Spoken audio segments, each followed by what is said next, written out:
Hey, realtors, have you ever looked at your goals and thought, what if I could double this year? But then fear kicks in, or really, you get scared of burning out. Stretching your goals doesn't mean working twice as hard. It means thinking differently, being strategic, and building continuous, aggressive momentum. Today, I'm going to show you how to stretch your real estate goals without burning out so you can achieve more than you ever thought possible. So let's dive in. First part we're going to talk about is the power of stretch thinking. And one of the things I'm going to tell you right now is my favorite quote. One of my favorite quotes is Les Brown's goal-oriented quote that says, most people fail not because they aim too high and miss, but rather they aim too low and hit. Missing goals isn't always a fail point. It is a growth point. It's an opportunity to figure out what's going on. But really, sometimes misidentifying or misassuming your potential can be extremely dangerous. So let's talk about that mindset shift. Stretch thinking is not about doing twice the work. It's about thinking bigger, finding smarter ways to achieve your goals. I had a mentor for a long time who would always challenge you every year to double whatever you did last year, whatever your goals were last year. And it didn't necessarily mean that you had to do twice as much work. It meant you had to evaluate and what could you leverage and what could you do. And that's what we're going to kind of talk about for the rest of this session. So for example, if your goal is 20 transactions this year, what happens if you double it to 40? What's going to happen is you're going to immediately start asking better questions. So, for instance, what systems do I need to scale my efforts? Who can I collaborate with that will help grow faster? What habits are going to move the needle most? Stretch thinking forces you to step outside your comfort zone and identify opportunities you might be overlooking. It's not just about the destination, it's about who you become in the process. We are always told, or I'm always told, you are the sum of the 5 people you hang out with. And I just got done doing a huge goal planning session. And one of the things I always tell people is when we are talking about one of the things that you have to give up, it's not about, if you got to start, if you're trying to hit a certain goal, you got to start budgeting more and eating ramen noodles more. It's not necessarily about that give up, although that could be part of it, but it could be more about the sacrifice, right? When you naturally are starting to achieve stronger goals, you're going to attract a different audience of people. And so some of those people that you used to hang out with to get to where you're at today may no longer be that same situation. So these are kind of those mindset conversations that we need to have. Again, it's not just about the destination, it's about who you become in the process. The next step is about kind of reverse engineering those goals. Now that we have stretched our mind and we have stretched our goals, again, you should have a little tingle in the toes, right? If you're stretching at the right level, it should be not stressful, but stress forward, let's say. I think that's what we want to look for. So the secret is reverse engineering, right? Most people, when they're building products, they find something that exists out of it, they'll tear it apart and they'll figure out how it works and how they can make it better. That's the same thing we have to do. So let's start with that big goal. Let's say we want to close 40 transactions. If we break this down quarterly, that's 10 transactions per quarter, or roughly 3 per month. So what we need to do is identify those key activities. How do we close 3 deals a month? We may need to build 15 solid leads per month. Again, it all depends on your conversion strategy. We probably need to have 45 outreach calls, contacts, touches per week. Maybe we need to do some open houses, 3 per month. Maybe we need to attend 1 networking event per month. Maybe we need to find some online lead generation solutions in place. So when we break this down, it seems to feel less overwhelming and more achievable. It will also start to have you ask those questions we asked before. And the key here is to focus on the daily and weekly actions that lead to consistent results. What we do every day to move forward is momentum. Next, once we have reverse engineered, we need to now leverage the multipliers to work smarter, not harder. So, stretching your goals really doesn't mean about burning the midnight oil. One of the things that we all fight as entrepreneurs, real estate professionals, is when we are doing this, we're at, towards the end of the year, we are getting fatigued because we are doing everything and we are falling asleep at our computer and we're waking up at 4 o'clock in the morning so we can beat up everybody else before we start working on and working with our clients, right? It becomes challenging. Our bodies aren't designed to work that way. Our bodies need rest. Our body needs to recharge. We do need a certain amount of sleep every day.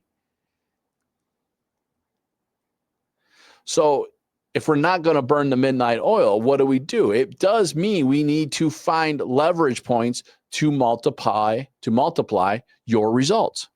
So here's a few ways I think we can do this. We should look to automate repetitive tasks. CRMs, most of them have these in place where those emails can get sent off. We get a new lead in here. We can build a campaign around that lead, right? If we get a buyer lead, seller's lead, we can have momentum. We have an open house lead. We can have all these different campaigns. And now these emails go out. Now it tells me when I need to call them. It has this in place. I can schedule those follow-ups in place in there. I can streamline my workflows. I also have the ability to delegate some of those low value activities. John Maxwell tells us the law of the lid.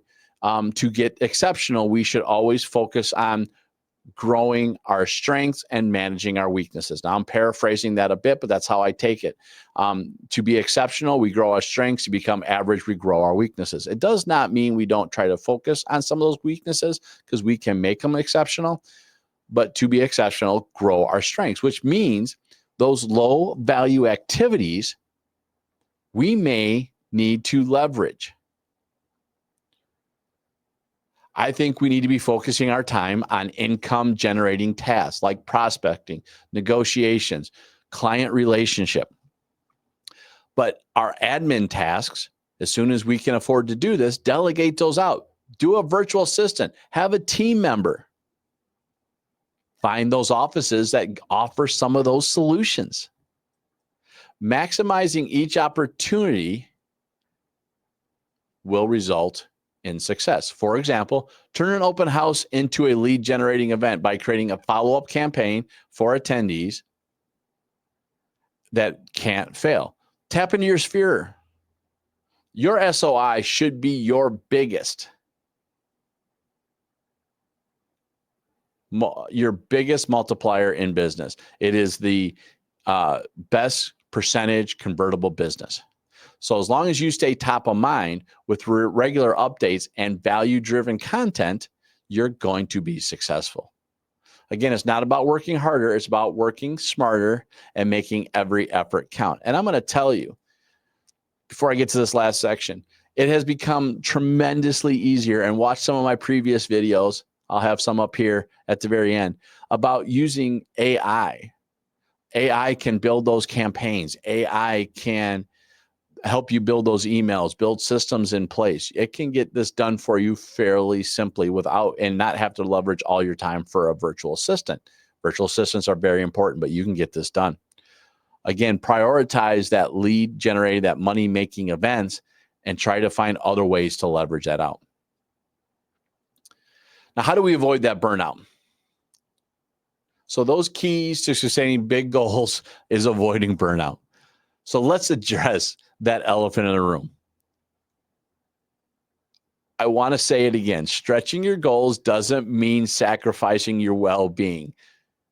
We need to make sure we get rest. We need to find ways to go out and have that fun. We need to find ways to recharge ourselves. Again, John Maxwell has a book called 15 Laws of Growth. It's a very powerful book, and it has one chapter and talks about the law of energy. It comes and goes depending on what you're doing and how you can recharge yourself. Make sure you're taking care of that. So let's prioritize self-care. Let's schedule time for rest, exercise, hobbies. A healthy you is a productive you. It does mean eating. It does mean exercising. It means going out and having fun. It means making sure at the end of the year and you're scheduling the next year, you have scheduled vacation. You should be scheduling at least a day a week off, if not two, and I think two. You should be scheduling time throughout the week for rest and relaxation. You should be scheduling an extended weekend every month. You should be scheduling a couple weeks once a quarter to be doing things. You need to put that in there. If you don't put that in there, you don't know how much time you got to do for everything else. That downtime is important. And when you are down, you are down. You have real estate professionals, you have offices that can help you do this. You have systems that can help you do this. I know we can't completely get away, but make sure you are focusing on that. And if you do this, it's because you're focusing on your why. Reconnecting that why with your goals will help. Is it financial freedom? Is it a better life for your family? Is it managing that yin and yang of life? And then once you have identified that, focus on that. Have it somewhere written. Say it every day. And make sure, this is where I fail many times, celebrate those small wins. Every deal closed, every lead generated, every handshake you make is a win. Reward yourself. Again, John Maxwell, I heard him say when I was at one of his conferences one time, you get 24 hours. You get 24 hours to celebrate. You get 24 hours to complain. Not complain, but cherish your successes, acknowledge your failures, but don't sit on them. Move forward. So celebrate along the way and stay motivated. The other thing we need to do is make sure we set our boundaries. Protect your focus by staying in a distractionless area. We talked about this in a previous video. Make sure that desktop is clean. Make sure your environment's clean. Make sure your car is clean. I don't do that so well. Make sure these are good and make sure you are in place. Also, make sure everything you do is aligning with those goals. Now, burnout does happen, folks. We can't avoid it. But when burnout happens when we lose balance, and it will happen. But by staying intentional and focusing on what matters most, you can stretch your goals and enjoy that journey. So realtors, doubling your goals, as we just said, isn't about doubling your stress. It's about doubling your vision and being smarter, more actionable to achieve it. Stretch thinking helps you unlock potential you didn't even know you had. If you're ready to stretch your real estate goals, download my free Stretching Goals worksheet. Start reverse engineering your success today. And I hope this video inspires you. If it did, hit the like button, subscribe, hit the bell, and you'll see more videos when it comes live. Also, in the comments, tell me how you're stretching your goals. I want to see. Tell me what your next big question is so we can put it back in these videos. And if you like it, share with your friends. I can't wait to see what you do in 2025. Let's crush it.